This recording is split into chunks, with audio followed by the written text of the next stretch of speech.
What's up, YouTube? This is Too Raw for TV. So, in the video I just did, I was talking about Stephen A. Smith giving his top 5 all-time players list.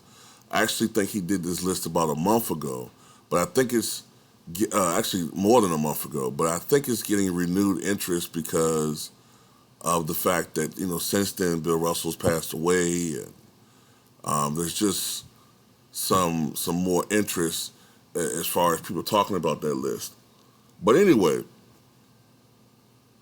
he didn't have Kobe Bryant on this list, and a lot of people have taken exception to that.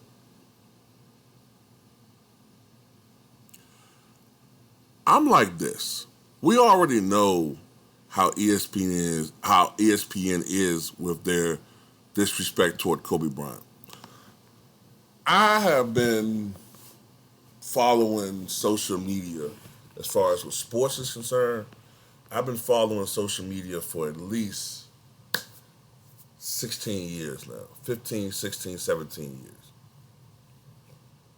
Since before YouTube sports community, like when you had to go to UPOC or, other little rinky-dink, short-lived sports media sites where you had threads, people talking about sports. I know this.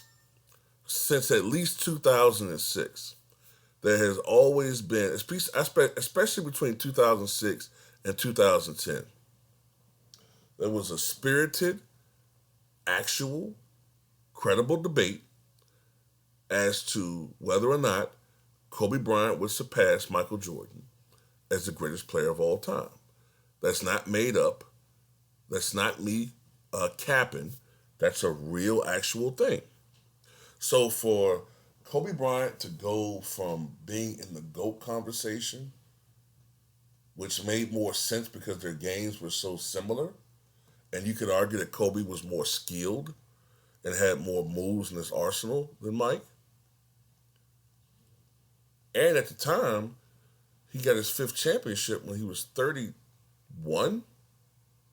So it was now the real possibility at that time that he could match or exceed Mike. This was a real debate. But somehow, Kobe has not only just fallen out of the GOAT debate, but now he's not even in people's top 3, top 4, top 5. Hell, he's not even in some people's top 10.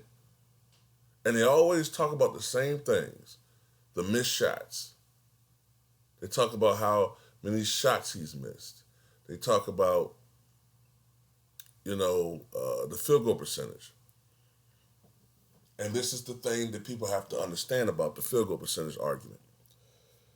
Kobe Bryant's best years came from the late 90s into the 2000s when field goal percentages were down.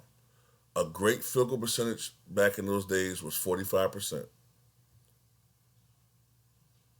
Whereas a 45% field goal percentage in Larry Bird's day would have gotten you on the bench. A good three-point percentage back in those days was 34%, 35%. Today, 40% is pretty much is considered the elite standard. The game is different. Kobe also shot a lot of mid-range shots, longer mid-range shots. Those, and he shot as he got older more and more threes. Those types of shots are going to drive down your field goal percentage. They just will. That's why Carmelo Anthony has turned into one of the better three-point marksmen in the NBA, but because his game is pretty much predicated on three-point shooting and shooting long twos, that's why Carmelo's field goal percentage tends to hover around 41, 42%. But he's actually rather efficient. As a matter of fact, he was the most productive player by the analytics for the Lakers last year. So anyway, the thing about Stephen A. Smith is, man, his a lot of his takes and his, opinions change as the wind blows. I don't remember him. Maybe I'm wrong, but I forgot to mention this in my last video. I don't remember him having Bill Russell in his top 5 before. I maybe I'm wrong, but I thought Kobe used to be in his top 5. But somehow, some way, he's fallen out of his top 5. You know, whether there's politics involved with that, I don't know. But tell me what you guys think.